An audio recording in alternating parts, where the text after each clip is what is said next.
Welcome. This is Blue, and I'm stepping in for M as she recovers from her oral surgery. Recently, she's been going on I suppose we'll call it a crusade, as she goes through each of the animated films that Disney has historically produced, and is ultimately attempting to make a tier list of as many of them as possible. Today, we're going to be talking about Fun and Fancy Free. Fun and Fancy Free was released on September 27th, 1947. During the 40s, it was planned to have Bongo the Bear and Mickey and the Beanstalk premiere as separate films.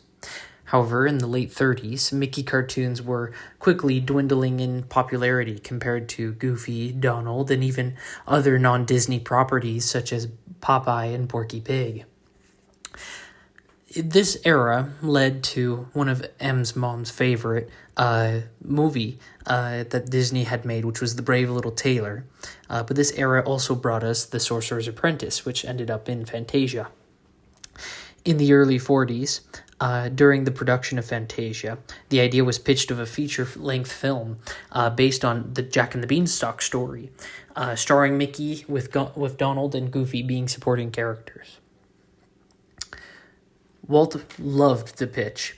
However, he did have one objection. He said it wouldn't be a film that he'd want in production due to it murdering his characters.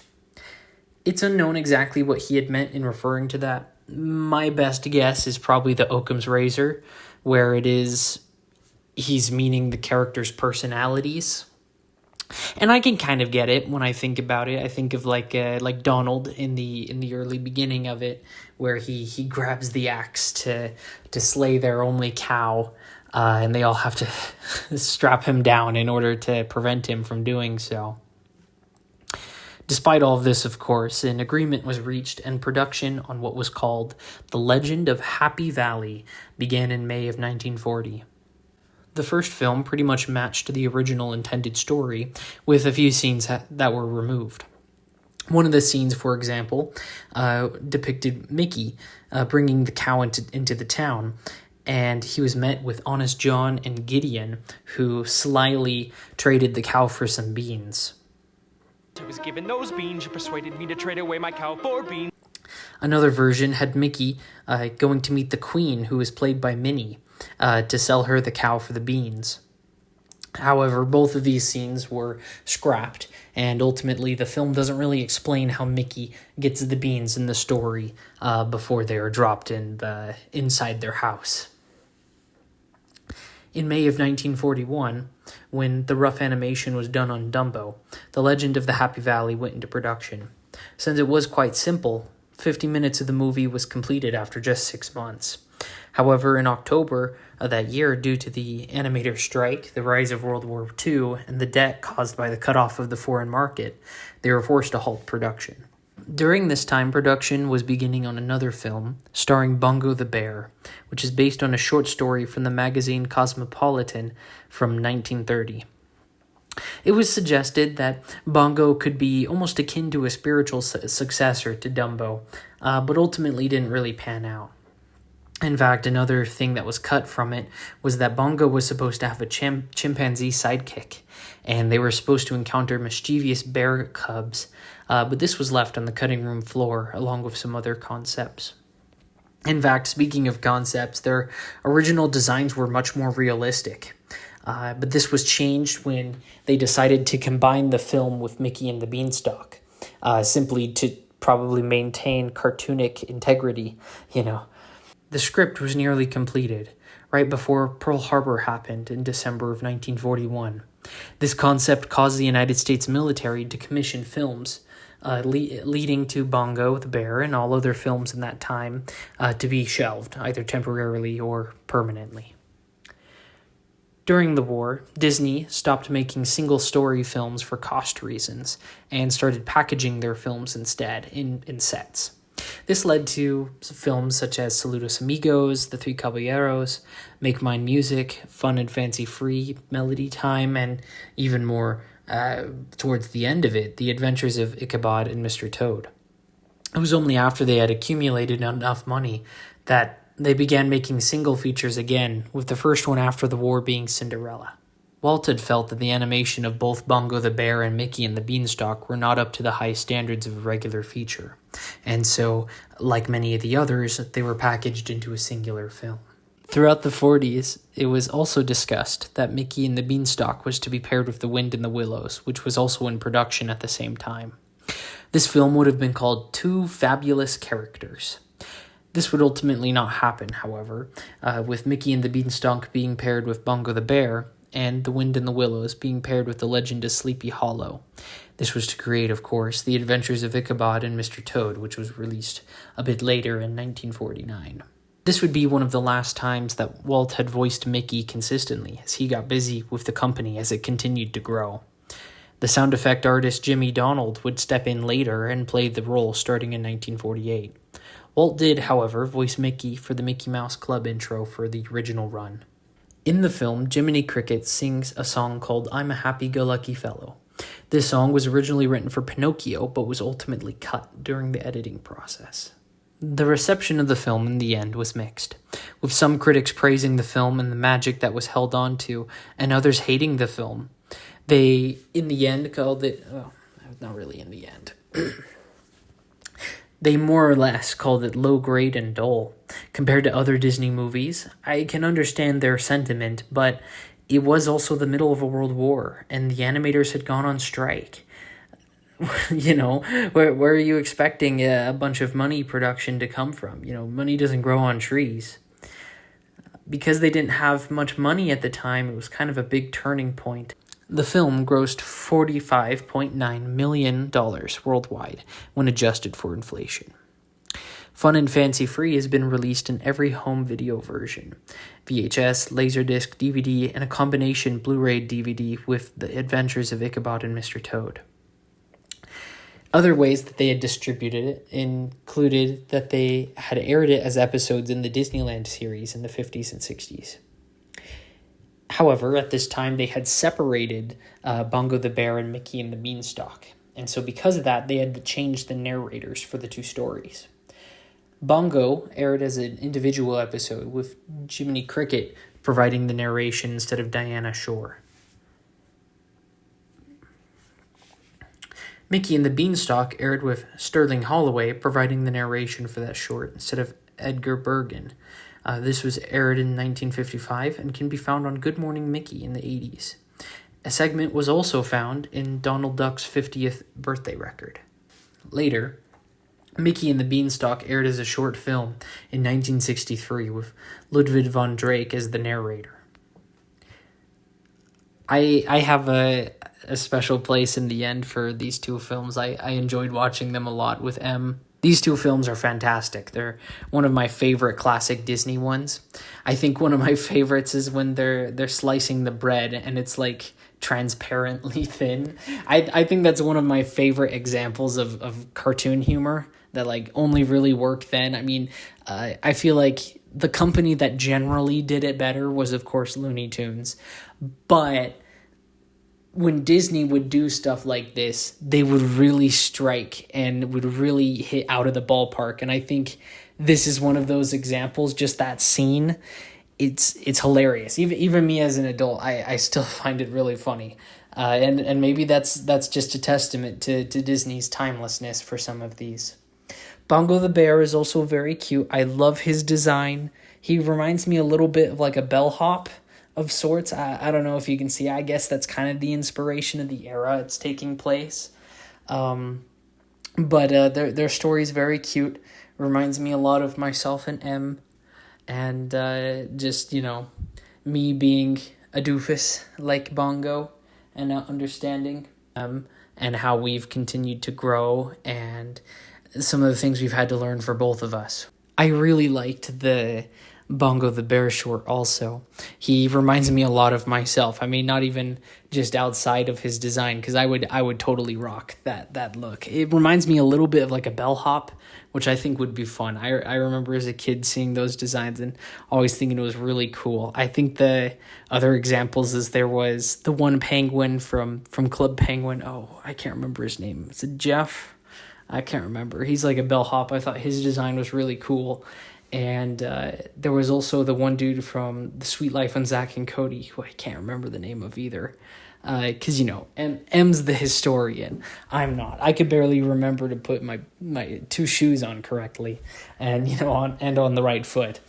But I really liked their design, and I also kind of liked a lot of the story. A lot of it's just kind of wholesome fun as Bongo is trying to learn, I guess for lack of a term, the civilities of the forest, which kind of is almost reversed from the stereotypical example, but I think it's kind of an interesting twist on that story of the big city person who moves into, a middle of nowhere in the woods and has to pretty much get over their over civil practices where they see, I don't know, the idea of shaking hands, and there's the stereotype where this type of character pulls out a handkerchief and quickly scrubs their hand because they don't want to get dirty or something like that. I think Bongo is kind of an interesting twist on that style of character.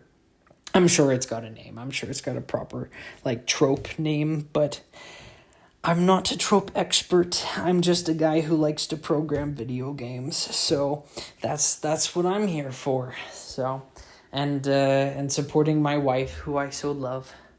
My opinion. Here's the fun part. I'm gonna step in and I'm gonna grade for Emma. If she disagrees with me, she can add it in post-production. That's her choice.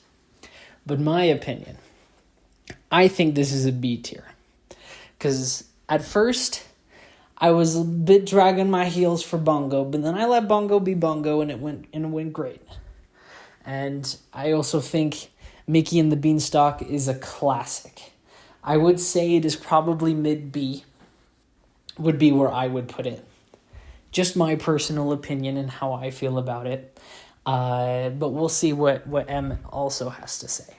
But yeah, that's all we have to say. So don't forget to like, comment, and subscribe. And if you have any questions or anything like that, feel free to type in the comments. M is pretty active on at least looking at them, if not responding. So I hope you have a good day. Bye-bye. So we just finished Fun and Fancy Free, and I thought it was fun. I just think it's clean fun. I will say, I did rewatch this a few months ago. It is one of those where it's just older Disney kind of puts you to sleep. This is one of them that really does for some odd reason. And I don't know why, it just does. But Bongo's great. The Jack and the Beanstalk is great. Sorry, Mickey and the Beanstalk is great. We all know the classic, the slicing of the thin bread. And and that scene and everything, and how it's so funny. I don't know. I feel like Bongo is slept on as a character. I feel like that short is really, really good. And the music in this one is particularly fantastic. I will say the interstitial thing is kind of a little bit interesting, but that's neither here nor there. Yeah, it's the in-between parts were a little bit weird, but I don't think they were that bad. It's just Jiminy Cricket hanging around, doing his thing. I do like how it's two different styles of narrators for both story. They have the first one, what was her name? Dana Shore, where they have her kind of almost written in as almost like a children's vinyl record that they can... What did you say, vinyl? Yeah, vinyl record. Vinyl record that they could play to read stories to their children or whatever, but instead it's actually the narrative of Bongo, versus the other one where it's almost like it's not really a campfire, but it's almost it's told like a campfire tale. Mm-hmm. Just for funsies, just hanging around and stuff, or for a birthday party. Mm-hmm. Yeah, I like that, and I think that I think that it's really cool. There's not much to say about this movie other than it's really good, and I think it's a solid B tier movie. I don't know where I'd put it in our rankings. I think it's a solid B tier though, and I think that there's a lot to talk about, but there's also not a lot to talk about. I think that it's a pretty movie. It's a nice movie. It's not like an anthology film, but it clearly is two ideas that they decided to put together, you know, that they didn't feel like they could fully flesh out into a movie. I was just kind of feeling if I were to rank it, it'd be more on the lower end of B, you know. It's good. It's good, don't get me wrong, and it's definitely worth watching. But it's no, like, out of the ballpark, crazy Disney classic. I mean, the character of Willie returns and a whole bunch of other different That's things. something interesting is I think they changed his name to Louie. Really? I thought I always remembered as Willie. I could have sworn his name's Louie the Giant. Are you sure you're not Mandela affecting yourself? Hold on. Let's look it up. At least according to Disney Wiki, that's his name is still Willie. Willie? Mm-hmm. I could have sworn that in something. Let me see if there's like... Then that's just me. I don't know. Yeah, I think you had the Mandela effect. I Mandela affected myself. Mm-hmm. But also, can we talk about, this is such a weird thing, that in Mickey Mouse Clubhouse with Willie, he's like their friend, but he's also not their friend. He's like a friend at an arm's distance. Like, it's really interesting. Like, they're like, oh yeah, Willie, we love you. And then it's like, Willie did this bad thing and now we gotta, like, go stop it or something like that. And I'm like... He's that friend you guys halfway tolerate that always causes trouble for you. I guess that's the best way to put it. Anyway, I want more Bongo merch. Get me Bongo merch, Disney. Please. Also, one thing I will say is I love how I can tell whether or not something is beloved depending on whether or not it's widescreen on Disney Plus and has a widescreen option on Disney Plus. Because I can tell based on whether or not it can be widescreen, whether or not it's been loved by Disney, or whether or not this edition is like a DVD edition that they remastered to put onto Disney Plus. Because they did not have a Blu-ray version of this movie. Both of us, this was my second time watching the Bongo part, but this was your first time watching the Bongo part.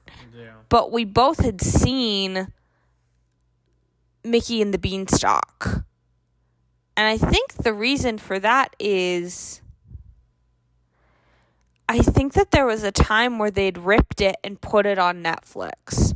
Don't quote me on that, but I believe that there was a time that they ripped it and put it on Netflix, unless I'm not remembering what. Just Googling here, I'm sure you're going to find this out, but the Mickey and the Beanstalk portion of the film was the last time Walt voiced Mickey Mouse, as he was too busy working on other projects to continue voicing him. Hey, that's my job. I'm sorry, I'm just looking through here. That's my job. Do you want to become M and do the history portion of videos now too? I can guest star and do the whole thing. Okay. Then I'm just the face of the company. I'm the cute face of the company when I don't even show my face. Mm-hmm. Anyway. You don't have time to do that. If you did that, I'd get a video out once a month. Maybe. No. The answer would be I would get a video out once a month.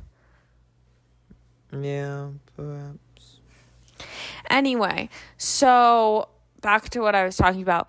We think that, because you saw Mickey and the Beanstalk and I saw Mickey and the Beanstalk as a kid, so we have theories, unless we just didn't remember watching Fun and Fancy Free and all of Fun and Fancy Free, unless they just got rid of the Bongo part and just marketed Fun and Fancy Free as the Mickey and the Beanstalk part.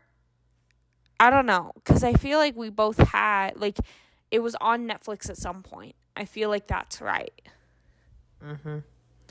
Yeah, I pretty much agree. Sorry, I was reading trivia stuff and I found out the line where he goes, "Gesundheit," is like reused from the Brave Little Tailor, like the exact voice clip from when he's fighting the giant. Oh. Interesting. But sorry, I know there's something I wanna look at. Maybe, maybe not. Mm-hmm. Anyway, there's not much to say with this movie. I think it's a good time. I will say it is a snorer. He's ready to go to bed. I'm ready to maybe go to bed in a bit. But I think that's it. That's it. I gotta stop watching these Disney movies at night because the older Disney gets us sleepy. Anyway, I'd say it's a solid B tier. I would put it specifics.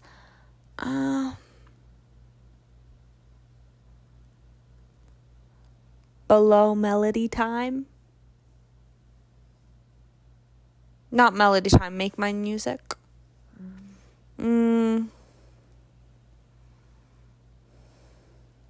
I don't know. I'll figure out exactly where I want it later. Do you have any ideas of where you'd want it? No, not really. Like I said, probably lower B would be my opinion. We have a lot of stuff in mid to lower B, so I guess I'll think about it and I'll get back to y'all. Anyway, so that's our thoughts.